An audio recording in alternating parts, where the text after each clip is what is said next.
We're talking double-digit wins, both straight up and against the spread. Ladies and gentlemen, welcome to Razor Sharp Picks. Welcome to Hashtag Sports. My name is Joe. If you're new to this channel, make sure you hit that subscribe button, like this video, and leave a comment. Let me know who you have winning your Week 9 matchups. Last week was great for us, right? Last week was what I want to see every single week. Double-digit wins.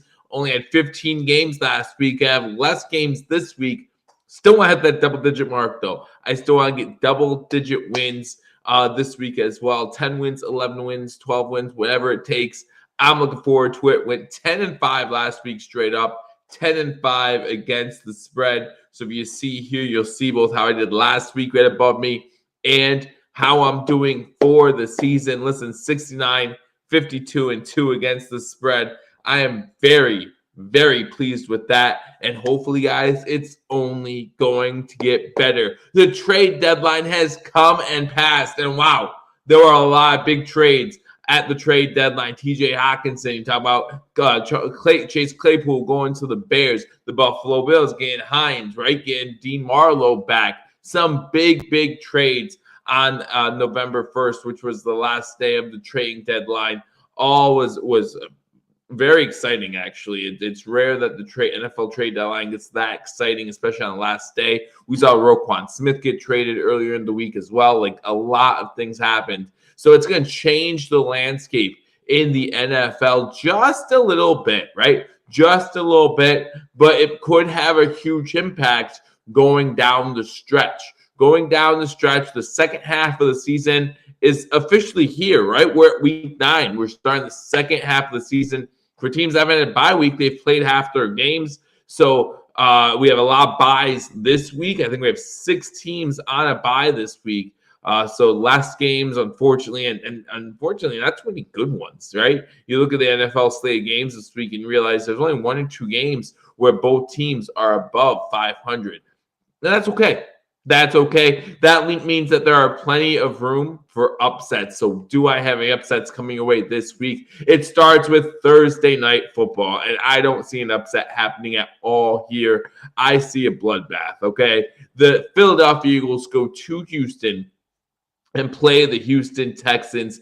The Philadelphia Eagles started this thing off at like 12.5-point favorites. I think it's up to 13.5, maybe 14 now as of this recording. But listen, the Philadelphia Eagles go to Houston, a little bit of a long trip on a short week. So I don't see them covering a big spread. You guys know how I feel about double-digit spreads to begin with. Now you're talking about a Thursday night game on the road. Not sure about it. Listen, the Eagles are going to win this game, okay? The Eagles are going to win this game. They're going to stay unbeaten. Everyone's going to be excited for them.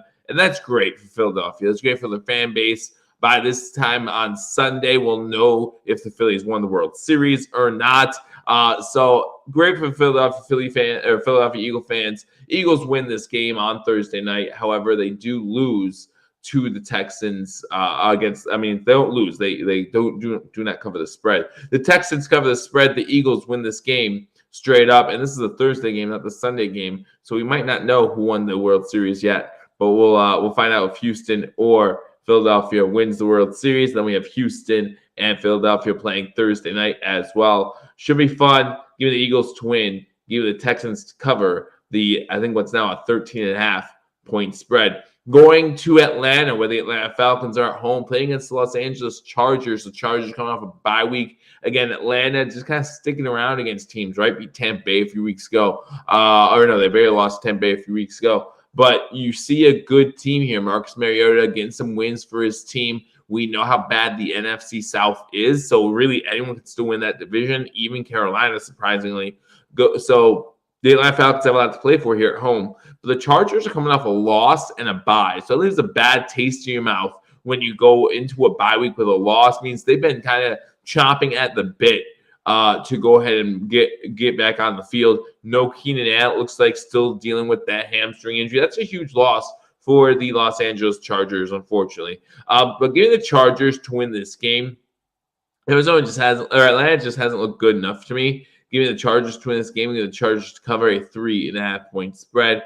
Going to Chicago, where the Bears play the Miami Dolphins. The Dolphins 4.5-point favorites. And my biggest issue with the Dolphins when it comes to betting them is they can't figure out how to close out games. They're a young team. And they have a lot of new pieces with Hill and some other pieces there. So they're trying to figure things out.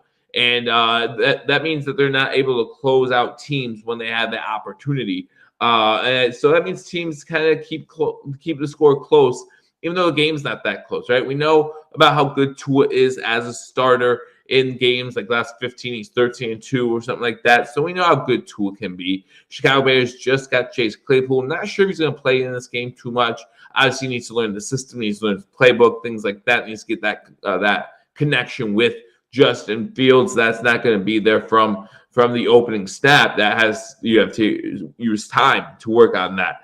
I'll give you the Dolphins to win this game, but the Bears are at home. Give me the Bears to cover a 4.5-point spread. The Bengals are at home playing against Carolina Panthers. The Bengals. The Bengals are going to win this game. There's not much to say here, right? There's not much to say here. The Bengals coming off an embarrassing loss on Monday Night Football in Cleveland to in-state rival Cleveland Browns. You look at the Carolina Panthers. They're playing above the level that we thought the Carolina Panthers would play once they got rid of Christian McCaffrey, right? They're playing above that level. But a heartbreaking loss to Atlanta last week, right?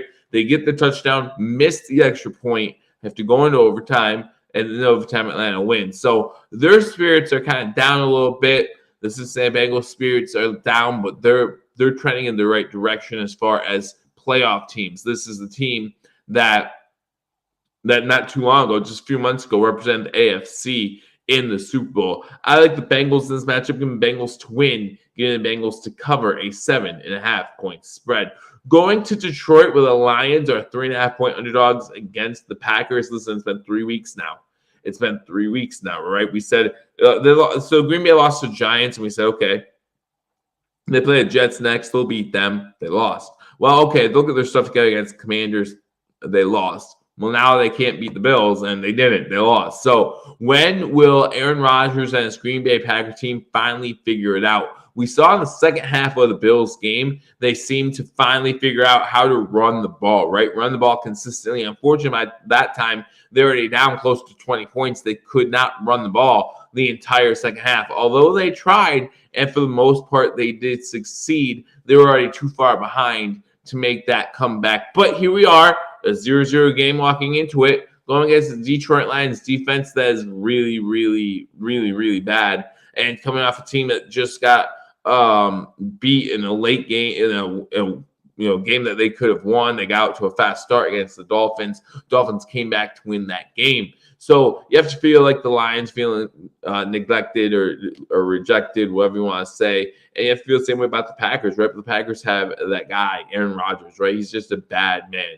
And you know at some point he's going to go off on somebody, and it could be Detroit because of their defense. So giving the Packers to win this game, Packers cover a 3.5-point spread. Going to Jacksonville, where the Jaguars are an underdog against the team that I'm really surprised are favored on the road. The Las Vegas Raiders are 2.5-point favorites against the Jacksonville Jaguars on the road.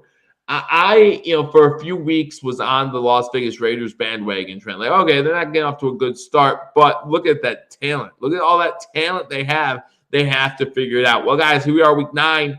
They haven't figured it out. Derek Carr is looking pedestrian. You got Adams there who wishes he was back in Green Bay. This team just isn't what we thought it could be in the offseason. Meanwhile, the Jaguars are beginning to look like a young team fighting for something, right? They're beginning to show that little bit of fight, that little bit of dog in them. The Buffalo Bills had to go through that, and other teams have to go through that as well. When you're a young team, young quarterback, you need to go through some growing pains. And although it looks like the Jaguars are going through those pains, it looks like there is light at the end of the tunnel for the Jacksonville Jaguars, a young up-and-coming team. Give me the Jaguars at home to beat the Las Vegas Raiders. The Jaguars beat a 2.5-point spread. Bill Belichick and the Patriots at home going against the Indianapolis Colts. The Patriots are 5.5-point favorites in this one. Listen, we saw what the Colts brought out their rookie or their new quarterback, sat Matt Ryan. They came out. played the Commanders. They had to lead most of that game. Commanders come back and win it at the end. That really has to be dejecting for a young team, right? It has to make you feel dejected as a young team, being able to win a game for pretty much a majority and then just have it taken away last second. Meanwhile, the New England Patriots, we know what the New England Patriots are, right? A good defensive team. Mac Jones doesn't make too many mistakes, run the ball, and Bill Belichick will take away your best weapon and make you beat them with anybody else. And I can see that happening here. The New England Patriots coming into this game above 500 or 500. No one thought that was going to be the case going into this season. You look at the AFC East, you look at the NFC East, all those teams above 500. That includes this Patriots team. At home, give me the Patriots. But I don't think they cover a 5.5-point spread. I just don't think they're that good, right? They're good enough, and they might make a run at the wild card, but they're not good enough to cover a touchdown spread against really many teams in the NFL. Name one our Buffalo Bills, a divisional matchup. Bills 0-2 or 0-1 right now in the division. I don't want to speak that into existence. 12.5-point favorites against the New York Jets. I love the Bills in this matchup, especially against the Jets without Breece Hall towards ACL 2 weeks ago. Wishing him nothing but the best, a speedy recovery, and hopefully he's back next season taking names again because he got off to a great first half of the year. It's a shame that he had to tear his ACL. It's a shame that we're not going to get to see him the whole second half of the season. And, just for that reason alone, you got to take the Buffalo Bills. Breece Hall was the Jets' best weapon on offense. And it kind of showed last week against the Dolphins, I believe it was, or against whoever the Jets played the Patriots last week. It showed that they're kind of like a one-trick pony. Once you figure out that trick, unfortunately, it's hard for this offense to get going. And the Patriots knew that. Now, will the Bills know that going into this game? I don't know. The Bills might just say, hey, we're going to score 35 points. Can you do that? And more likely, the Jets can't. More likely, the Jets can't. Give the Buffalo Bills to win this game. But again, you know how I feel about double-digit spreads. Divisional matchup, 12.5. That's way too much. The Jets cover the spread. Buffalo Bills win this game on the road. Moving on now to some 4 o'clock games. You look at the 4 o'clock games. You got the Minnesota Vikings at the Washington Commanders. That might be a 1 o'clock game, actually. We might move on to the 4 o'clock games after this one. Straight up, I got the Minnesota Vikings win this one. The Minnesota Vikings getting better during the trade deadline as well, picking up T.J. Hawkinson. And they dropped Irv Smith Jr., or maybe he went on IR, just to make room for Hawkinson. So not sure how much time he'll get in this game, kind of like with Chase Claypool and the Bears. But definitely move in the right direction if you're a Vikings fan. The Vikings win this game. Commanders, the big news with the Commanders this week is Dan Snyder considering selling the team, which is kind of crazy. No one thought that would ever happen. But give the Vikings to win this game, give the Vikings to cover a 3.5-point spread. Moving now to those 4 o'clock games, the Cardinals are at home going to Seattle Seahawks. Geno Smith has been playing phenomenally so far this season. Got a good young running back there. You obviously still got DK's hurt, I believe, but you still got Godwin in there as well. So you got some wide receiver threats. You got Noah Fant there as well. So given the Seahawks with all those weapons to win this game, the Seahawks beat a 2.5-point spread. Again, underdogs against the Cardinals at home in Arizona. I don't get it. I think Seattle's far and away the better team. It's a division matchup, so I get that. But give me the Arizona Cardinals to not be able to keep up. Give me the Seattle Seahawks to win that game. Seattle Seahawks cover and beat a spread. Tampa's at home. Tampa Bay Buccaneers, Tom Brady trying to get back on their winning track, going against the Los Angeles Rams, who are also trying to get back on the winning track. Both these teams in the NFC fighting for a playoff spot. Not necessarily fighting for a division, although the Buccaneers, the NFC South, like I said earlier, kind of bad. They definitely could still win that division. Meanwhile, over in the NFC West, I don't know if the Rams have a shot right now. I really don't. San Fran's looking really impressive. If they keep getting healthy, they're really dangerous. Seattle's looking really good as well. Excuse me. Just not sure where the Rams fit in there. Give me the Buccaneers to win that game. Give me the Rams to cover a 3.5-point spread, maybe a field goal game in that one. Moving to the Sunday night game. Should be a good one. I'm looking forward to this. I can't believe the spread is 10.5 points. That seems like a really high spread for this game. The Titans are playing really well of late. King Henry back on track. As the Tennessee Titans go up against the Kansas City Chiefs, the Chiefs are at home in this one, so I understand that they're the favorites, and they should be the favorites. They're the better team here. The Chiefs are going to win this game. But like I said, the Titans have been playing a lot better over the last 3-4 weeks. I think they've won the last 4 games as well, and they're kind of beginning to run away with the AFC South. Derrick Henry getting back into the Derrick Henry form that we're used to. So we'll see how that plays out. I think that it would be smart for the Titans to play keep away from Patrick Mahomes and the Chiefs offense. So it's going to be hard for the Chiefs to cover a double-digit spread. Give me the Chiefs to win this game. Give me the Titans to cover that 10.5-point spread. They want a Monday Night Football where the Baltimore Ravens go to New Orleans to play the New Orleans Saints. The Saints coming off that. The Saints do last week. Now I can't remember. Coming off that win against the Las Vegas Raiders where they shut them out. Really impressive on their part. The Baltimore Ravens are 3.5-point favorites. Part of me really want to take the Saints here, guys. Part of me really want to take the Saints here. But I think the Baltimore Ravens have a lot more on the line in this game. Give me the Ravens to win this game. Give me the Ravens to cover a 3.5-point spread. Should be a fun week. Like I said, a few less games because there are 6 teams on a bye. But should definitely be a fun week this week around the NFL. Again, join me right here on Sunday as we get ready for the game between the Buffalo Bills and the New York, New Jersey Jets, giving you live play-by-play and reaction to every single snap. So make sure you come. If you're not subscribed, already subscribe to #sports for continual Buffalo Bills and NFL content. I look forward to talking to you all soon. Let me go through my picks one more time. Go through all my picks. I always go through them one more time. So straight up, I got the Eagles, Chargers, Dolphins, Bengals, Packers, Jaguars, Patriots, Bills, Vikings, Seahawks, Buccaneers, Chiefs, Ravens. Against the spread, I got the Texans, Chargers, Bears, Bengals, Packers, Jaguars, Colts, Jets, Vikings, Seahawks, Rams, Titans, and Ravens. So that's 1, 2, 3, 4, 5, 6, 7, 8, 9, 10, 11, 12, 13. 13 games this week.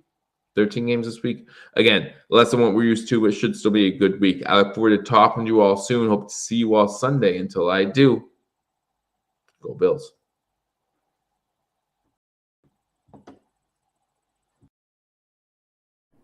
Hello, fellow Bills fans. Sean Rogers, realtor and lead of the Mr. Rogers Homes team. Did you know that real estate is one of the best ways to build wealth, and right now is one of the best times to own an investment property in Arizona? Please reach out to me. I'd be more than happy to answer any of your questions so we can take the next step to your financial freedom here in the Valley of the Sun, utilizing real estate. As always, God bless America and go Buffalo!